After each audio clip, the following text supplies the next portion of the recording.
Pertemuan sebelumnya kita belajar untuk bagaimana melakukan modifikasi ya.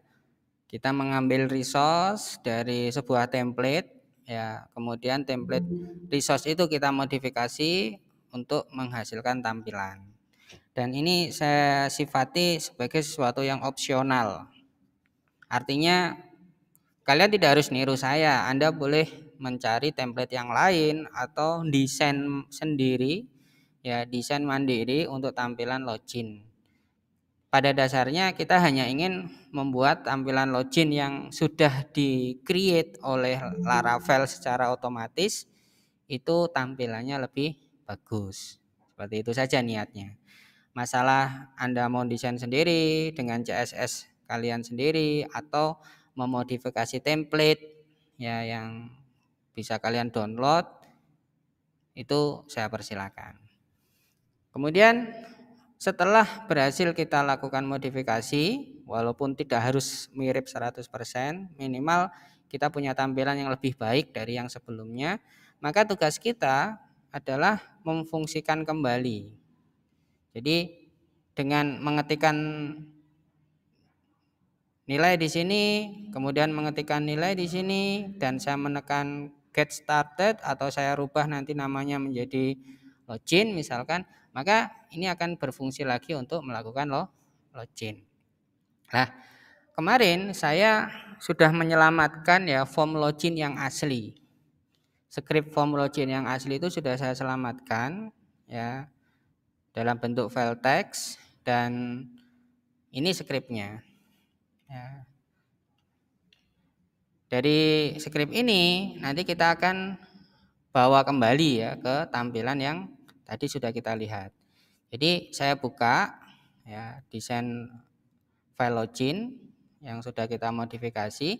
Kemudian fokus kita nanti itu ada di bagian formulir ya atau form ya, dari titik ini. Oke, saya besarkan dulu sampai titik di sini. Cocokkan dengan yang ada di sini. Pertama, saya punya form yang di sini kan form, class form, method masih kosong, action masih kosong ya di atas ini. Maka kita bandingkan dengan yang ada di Laravel aslinya. Metodenya adalah post, actionnya adalah ini. Sedangkan dia tidak punya kelas. Di aslinya dia tidak punya kelas. Nah, ingat, kelas itu adalah tampilan, masalah tampilan. Berarti nilai ini saya hapus, saya ganti dengan yang miliknya Laravel asli. Kelasnya, properti kelas yang sudah ada isinya di sini tidak saya otak-atik.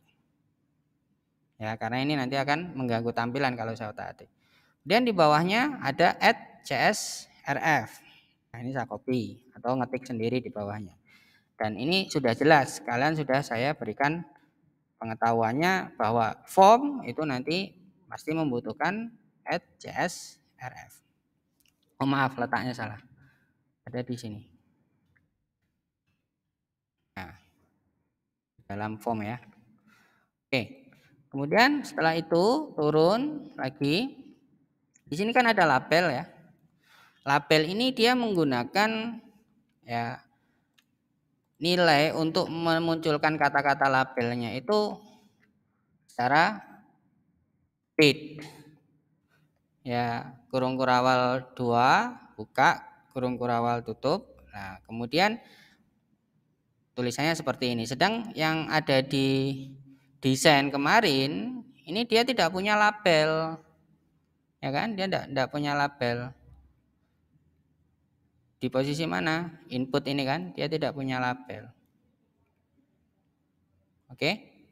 Jadi kita melompat ke sini, inputannya dia tidak punya label. Terus bagaimana?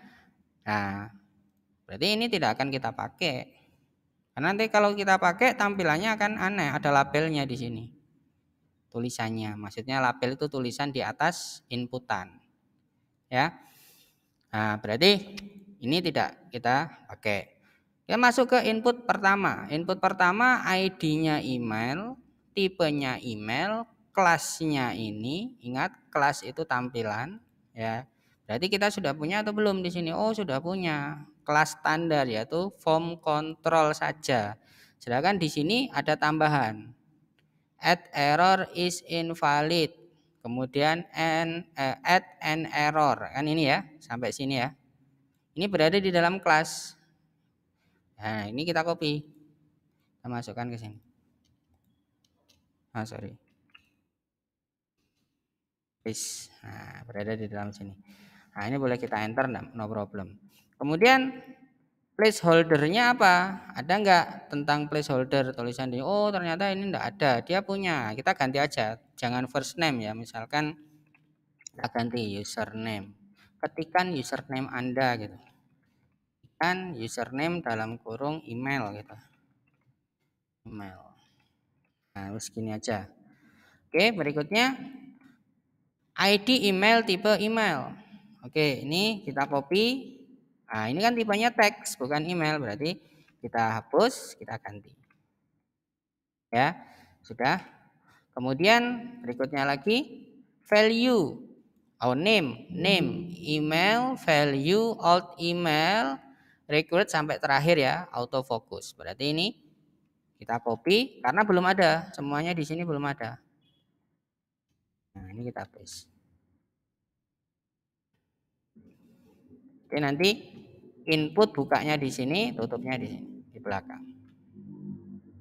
Oke, ini yang pertama. Kemudian yang kedua, di bawahnya persis ada add error email bla bla bla bla. Jadi script ini itu untuk memunculkan message kalau terjadi error memasukkan email atau error apa, itu nanti akan muncul message. Ini kita copy, bisa kita munculkan di bawahnya si input. Ya, sambil kita rapikan ya. Jadi kita lakukan modifikasi seperti ini.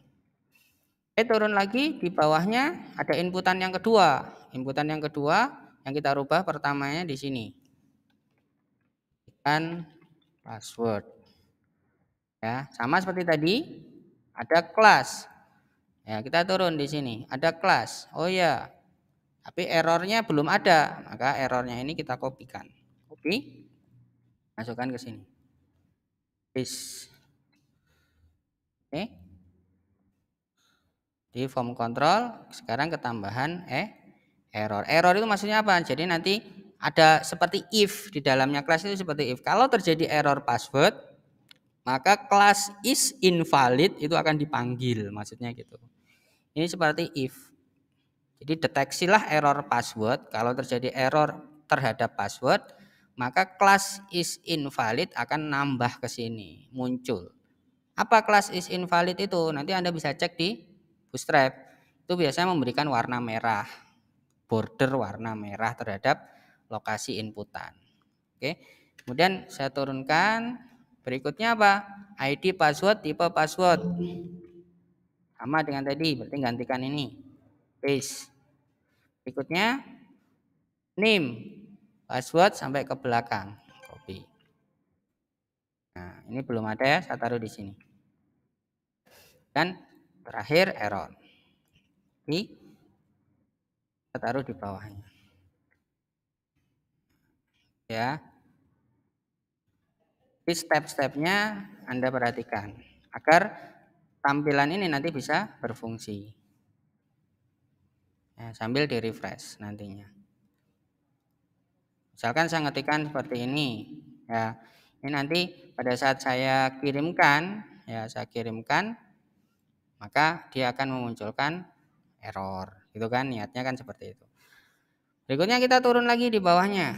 Di bawahnya itu ada form group lagi yang berbicara tentang checkbox.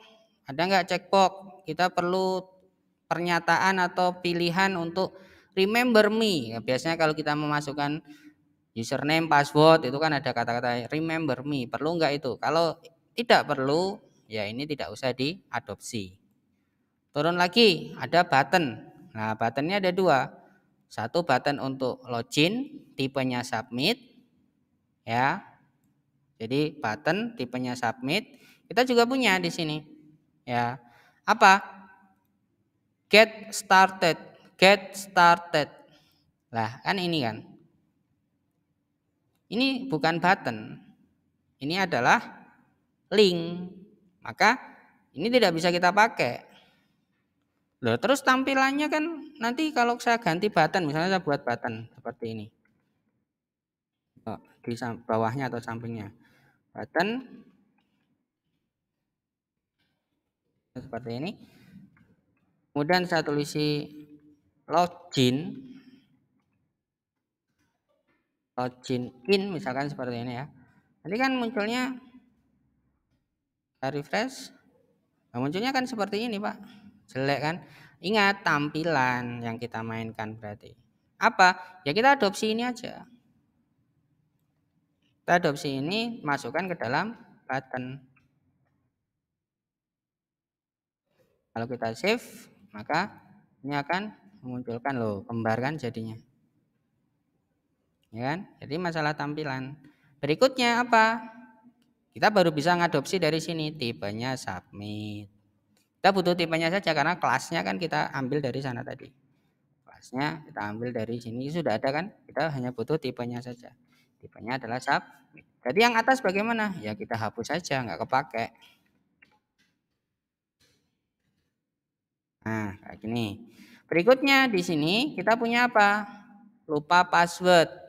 Nah, ini mau dipakai atau tidak? Oh, mau dipakai. Ya, boleh, berarti ini di copy kalau mau dipakai.